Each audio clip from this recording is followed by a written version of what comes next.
queridos alunos, tudo bem? Com alegria encontramos aqui para mais uma revisãozinha. Hoje nós vamos tratar do Voltaire, do John Locke e do Rousseau. São importantes autores iluministas aí que estão sempre caindo nos temas de vestibulares e nas provas ligadas ao movimento iluminista, tá bom? Então, o primeiro deles que nós vamos tratar é o Voltaire. E importante aqui a gente chamar a atenção que o Voltaire defendia a liberdade, a ciência, né, e a racionalidade. Ele foi um dos primeiros a defender um Estado laico. O que é isso? Um Estado desvinculado do caráter religioso, né? Um Estado que não adota a religião como padrão e que também não se norteia na religião, o que pode de alguma forma ou outra comprometer as decisões que são políticas, as decisões que são baseadas no direito. Quando você vincula a decisão jurídica, política a uma ideologia religiosa, você de alguma maneira ou outra pode comprometer essa decisão. Então, o Rousseau foi um dos primeiros aí a defender esse Estado laico, um dos grandes defensores da liberdade de expressão, aquela famosa frase: posso não concordar com nada que tu me dizes, mas eu vou defender até a morte o direito que você tem de dizê-las. Essa frase é do Voltaire, e esse indica qual é o entendimento dele em relação à liberdade de expressão, né? É importante a gente aqui fazer um parêntese em razão da atualidade do tema da liberdade de expressão hoje, né? Que a liberdade de expressão não se confunde com a liberdade total de se praticar, inclusive, crimes, tá? Então, há uma limitação para essa liberdade de expressão, e a limitação é dada pela própria lei. Então, eu não posso usar do meu direito de manifestar para ensinar, por exemplo, praticar crime, para incitar as pessoas a cometerem crime, tá bom? Há uma limitação, e a limitação para a liberdade de expressão é exatamente o plano da lei, né? Aquilo que a lei determina em cada um dos países. No nosso caso aqui no Brasil, em especial, a lei limita qualquer uso da liberdade de expressão para a prática de delito ou para ensinar ou fazer apologia de algo que seja delituoso ou criminoso ou antiético ou imoral, tá certo? Ele foi bastante crítico do absolutismo também, absolutismo esse que foi praticamente derrubado na França, né, com a tomada da Bastilha. A Revolução Francesa, então, liquida o regime feudal e também o modelo absolutista. E ele também foi um ferrenho combatedor, né, da ideia dos fanatismos, sobretudo o fanatismo religioso, né? Então, o Rousseau, o Voltaire, nós podemos aqui fazer brevemente uma análise das principais ideias dele, que vocês podem acompanhar aí comigo. As críticas a essas imposições e os altos gastos que a igreja tinha, a defesa da racionalidade, então o uso da razão, da autonomia crítica e uma educação racional e científica capaz de trazer conhecimento de fato e não obscurantismo e não achismo, né? Nós já tivemos aí uma videoaula em que nós falamos do conhecimento sociológico e do senso comum. O conhecimento sociológico é científico, então o Voltaire vai defender a ciência e de maneira nenhuma que ele vai defender o achismo, o senso comum, as fake news, como uma maneira que possa sufocar a ciência, né? Então ele é um árduo defensor da razão, da ciência e de uma educação libertadora, de uma educação que gera autonomia crítica no ser humano, né? Ele também foi um grande combatedor das ideias medievais, sobretudo ligadas à Igreja Católica. Ele fez algumas críticas aos governos democráticos, por conta no sentido de que, na visão do Voltaire, as democracias eram fragilizadas, já que esse poder passava ou emanava do povo. E ele via que os oportunismos, o uso do abuso do poder econômico, a própria manipulação da igreja em muitas circunstâncias, colocava esse regime democrático em xeque-mate. E é por isso, então, que o Voltaire não era um adepto das democracias, né? Ele defendia o modelo liberal para os países ricos e desenvolvidos e o despotismo esclarecido para os países pobres ou em desenvolvimento, né? O que vem a ser, então, esse despotismo esclarecido? O déspota, o governo, aquele que vai assumir a dianteira do poder político, ele vai agir com mão de ferro, com autoridade, até mesmo com autoritarismo em alguns momentos. Mas ele deve respeitar uma Constituição. Ele não pode fazer o que ele bem entender, ele tem que governar de acordo com aquilo que a Constituição preceitua, tá? Esse seria a figura do déspota esclarecido. O déspota é esclarecido por quê? Porque ele é esclarecido na lei, na Constituição, a qual ele tem obrigação de seguir, tá? Foi também um crítico aí às oligarquias, exatamente por conta do poder econômico que as oligarquias acabam adquirindo, as vantagens políticas e econômicas que os governos oligárquicos concedem, o uso de práticas violentas, a corrupção, tudo isso como uma maneira de se locupletar, né? Crescer com a coisa pública, usar do Estado, usar da política para benefício próprio dessa oligarquia que está no poder, né? Ou que se vê representada na figura de um político, né? Ele fez aí um apoio às monarquias esclarecidas, que são aquelas em que o monarca tem que seguir o que a lei determina, a Constituição, né? E defendia a existência, sim, de um Deus. Ele não era ateu, ele defendia a existência de um Deus, mas um Deus que na condição dele, Voltaire, não tinha condição de intervir no universo. Esse Deus, então, não intervia, não teria o poder de mudar as nossas vidas, né? De intervir no nosso universo. Essa é a visão, né, das principais ideias do Voltaire, tá? O Voltaire também foi aí a defender aquela teoria chamada poligenismo, né? A ideia de que nós seríamos oriundos de várias raças, né? Cada espécie tem uma variação de raça, então nós teríamos origens diferentes, e é exatamente em razão disso, dessa poligenia, que o Voltaire vai condenar a escravidão, porque ele disse que aquele que supostamente, na visão da superioridade racial, era inferior, o Voltaire está dizendo que pelo poligenismo, na prática, essa pessoa só tinha uma outra origem, mas era tão ser humano como qualquer outro de nós. E com isso, então, ele combatia muito, né, essa ideia da escravidão e de qualquer forma de intolerância racial, intolerância religiosa, intolerância com o direito das pessoas de se expressarem, né? Criticava também o islamismo e o judaísmo, exatamente por imporem a fé sobre as pessoas e ter ali uma fé um tanto quanto castradora na visão do Voltaire, né? Ele era um dos grandes defensores da prática correta, da conduta baseada na lei, na norma e na nossa própria consciência ética, né? Ele detestava ali o papel da burguesia, que é atrelada de alguma forma ao poder econômico, assim como ele também detestava a igreja, que de alguma forma também atrelada ao poder econômico, acabavam trazendo tragédias, né? Construíam desastres sociais, políticos e econômicos. Então, ele não era esse adepto, né, tanto da burguesia quanto da igreja, exatamente quanto associado ao poder econômico e ao poder político, que acabavam obtendo vantagens e, com isso, prejudicavam as pessoas, né?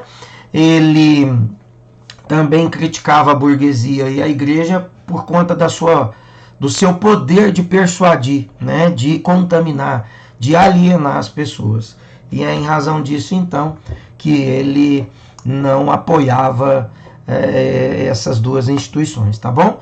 Um defensor das monarquias esclarecidas, como eu já disse, esse rei inteligente, esse rei racional que vai seguir aquilo que a Constituição determina, né?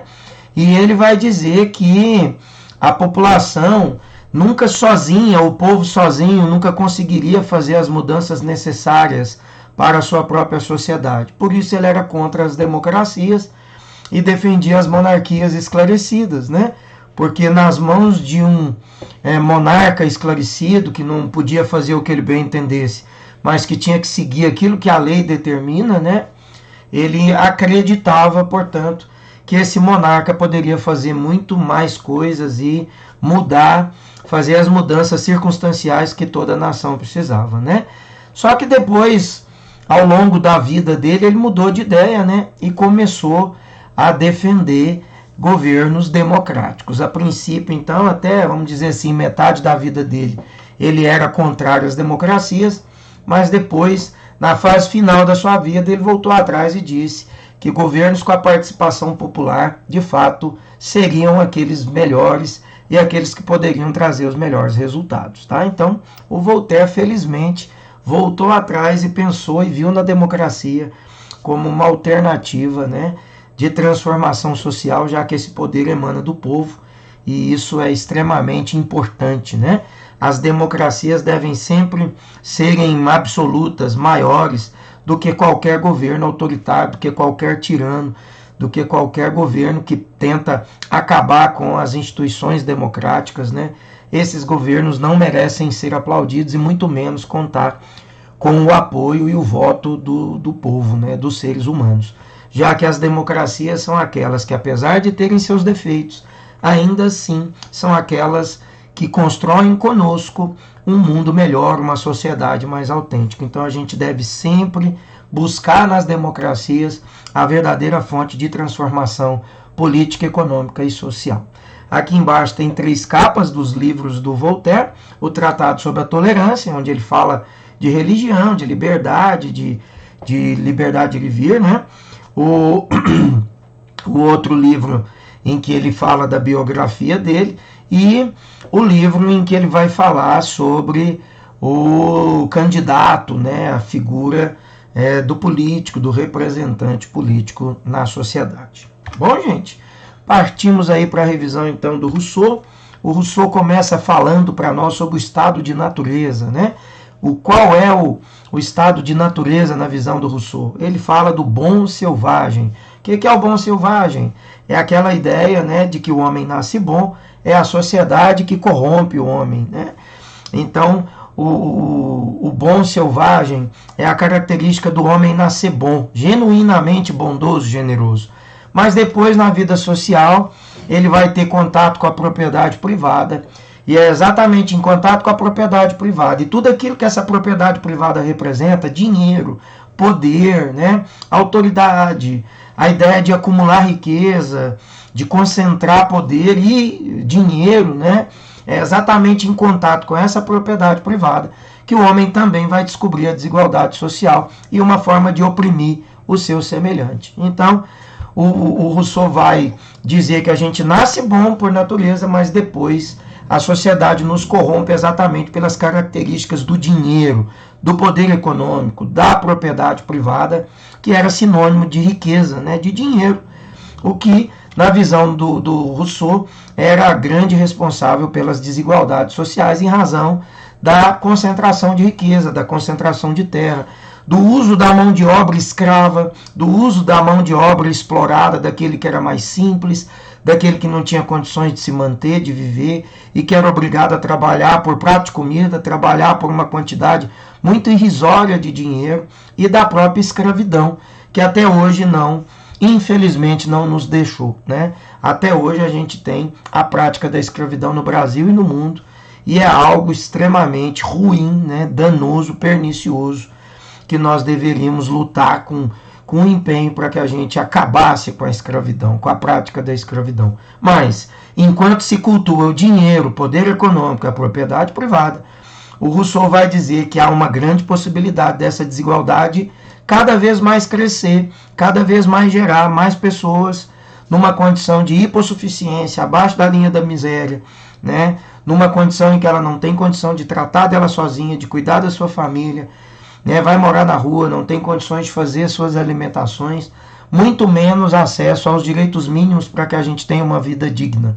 Então, o Rousseau vai apontar a desigualdade como uma das grandes máculas do ser humano, um dos grandes cânceres que a sociedade possui. A desigualdade exatamente por conta da ganância do homem em querer acumular para si a propriedade privada e, consequentemente, o dinheiro, o poder econômico, né? É daí, então, que vem, na visão do Rousseau, todas as mazelas, todos os grandes problemas que a humanidade ainda colhe, como a violência, por exemplo, né? O contrato social do Rousseau, ele vai dizer que é um pacto em que as pessoas vão se reunirem, vão discutir as teses desse contrato, vão ver os pós, os contras, o que é bom, o que não é, o que a gente deve atender, o que deve mudar. O momento de discutir o contrato, de apresentar suas ideias ou de contrariar aquilo que alguém disse, é nesse momento da reunião, é nesse momento da elaboração do contrato. Uma vez que esse contrato foi discutido e aprovado mediante a vontade geral, né? O que é a vontade geral, então? É a decisão da maioria, né?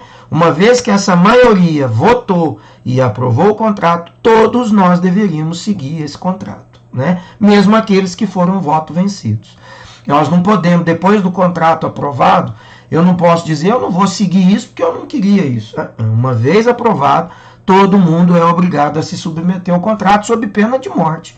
O Rousseau vai dizer que aqueles que não cumprirem o contrato, mesmo tendo participado do debate, tendo discutido, tendo tido a oportunidade de mostrar onde estaria o problema naquela cláusula do contrato, depois dele aprovado, a gente não poderia mais reivindicar ou ser contra. Nós teríamos que seguir e cumprir com aquilo que é para a vantagem do coletivo. E aquele que não cumprisse o contrato depois de aprovado por vontade geral, poderia inclusive pagar com a própria vida, porque ele defendia a pena de morte para aqueles que não cumprissem o contrato. Tá? O contrato do Rousseau, em que se baseia na vontade geral, é a grande tese que trouxe para nós o modelo da democracia. Né? A democracia não é demos e kratos, governo de muitos, né? A tradução da democracia, então. A vontade geral é exatamente o resultado de governos democráticos, daqueles que vão pela maioria, que discutem e que acatam o voto da maioria. Mesmo quando esse voto não é muito favorável a mim, não me agrada, mas ainda assim a maioria quis tomar uma decisão X, todos nós vamos ter que cumprir essa decisão X em razão do coletivo de acatar a vontade geral. E esse é o princípio máximo da democracia, um governo de muitos, né? Sempre ouvindo a participação popular, sempre ouvindo as sugestões, cada uma das instituições contribuindo para que esse governo possa sempre se desenvolver, né? Não criar obstáculos, não macular, não sujar a democracia, né? Sempre com espírito de coletivo, de participação, de seguir o que a grande maioria quis escolher, está sempre adepto ou disposto a contribuir com toda a sua coletividade. Essa é a ideia da democracia e da vontade geral dentro do contrato do Rousseau. Outra coisa que o Rousseau também foi um grande inspirador da República, né? A ideia da República, de um governo republicano, com as características da discussão, da Constituição, do debate, da democracia, né? Então, o Rousseau também foi esse grande inspirador da República, né? Como no nosso caso, República Federativa do Brasil, né? Então, ele foi um dos grandes defensores desse movimento republicano. E, por fim, em razão das teses do coletivo, do acesso e da igualdade que o Rousseau traz no seu contrato, ele teria elaborado também uma das primeiras teses que conjuga naquilo que o socialismo também pensa, né? Que é a ideia de acesso a todos ao coletivo, o acesso igual, a igualdade de oportunidades, sem grandes desníveis, né? Econômicos e em classes sociais. Então, o próprio Estado ser aquele que vai manter os bens sociais, as garantias mínimas para que todo mundo possa ter uma vida digna, né? Então, a inspiração dos modelos socialistas teria também partido dessa ideia, dessa concepção do Rousseau, né? Que é importante a gente deixar aqui registrado, né? E o último dos nossos autores iluministas de hoje é o John Locke. O John Locke é empirista, né? Um dos principais representantes do empirismo. A frase do John Locke que traduz para nós o empirismo é: o homem nasce como uma tábula rasa, ou seja, nasce como uma folha em branco, uma folha que ainda vai ser preenchida, né? Ele fala e defende a ideia das sensações e das percepções, o uso dos sentidos, né? Como tato, paladar, visão, audição, como fonte, a primeira via de contato com o objeto é os sentidos. Depois a gente passa pela experiência, pela observação interna, usando do nosso conhecimento racional, para que nós tenhamos uma conclusão a respeito de um determinado conceito, tá certo? Então, a ideia de que a gente nasce vazio, vai construindo, vai preenchendo conhecimento ao longo da nossa vida, né? Já os racionalistas defendem que o conhecimento já nasce todinho dentro de nós. Isso é o que a gente chama de conhecimento inato, aquele que já nasceu com a gente e ao longo da nossa vida a gente só recobra o conhecimento que já estava instalado em nós.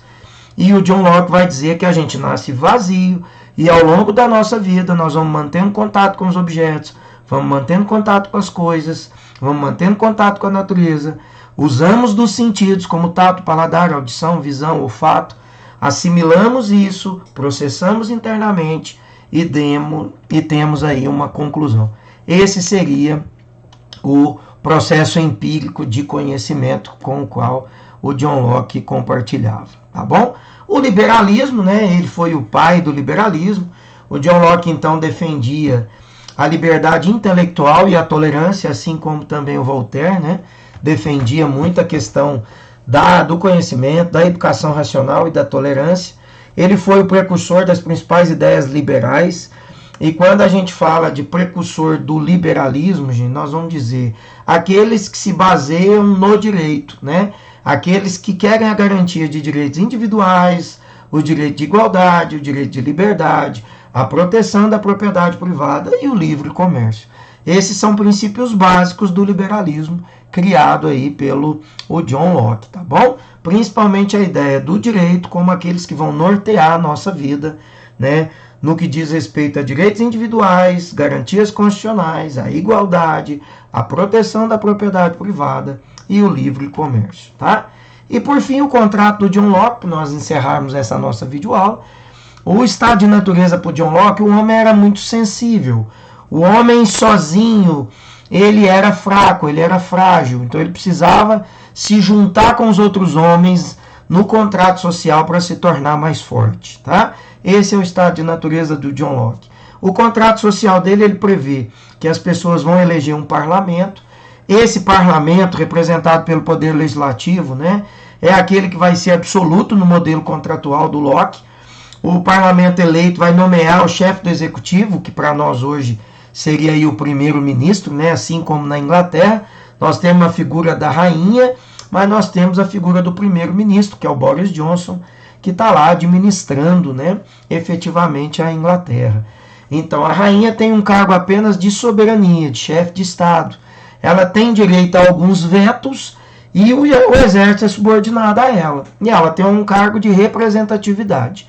Quem governa politicamente, administrativamente falando, é o chefe do executivo, que no caso da Inglaterra é o Boris Johnson, que é o primeiro-ministro. Então, eleito o parlamento nomeia o chefe do executivo, que é quem governa, que é quem política, né, que é quem vai realizar a política, que é quem vai administrar, né, e o parlamento também nomeia o judiciário, né, que vai resolver as pendências, né, que vão acontecer nas relações civis e nas relações políticas em geral. Então, o cargo de judiciário também seria subordinado ao parlamento, o que demonstra que no contrato do John Locke o parlamento é absoluto, ele é maior do que todos os outros poderes. Apesar de também ser uma visão tripartida de poder, legislativo, executivo e judiciário, no modelo do Locke, o legislativo, o parlamento, é mais forte, é mais poderoso, é aquele que vai nomear o chefe do executivo e do judiciário. No modelo do Locke, gente, o contrato é uma concessão também, é um contrato de consentimento, não é um contrato de subordinação como era no Thomas Hobbes. O povo se subordinava ao rei, né? Se subordinava ao governante.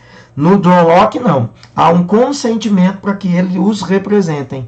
E esse contrato pode ser revisto todas as vezes que o povo perceber que ele desviou a sua finalidade, que esse governante não está atendendo bem aquilo para o qual ele foi eleito e o contrato que ele assinou concomitantemente, né, junto com o povo, tá bom? Então o contrato pode ser revisto, pode-se eleger um novo parlamento, nomear um novo chefe do executivo e um novo chefe do judiciário, tá bom? Feita essa revisão, espero que ela seja útil para suas provas. Um beijo enorme, tudo de bom, até a próxima.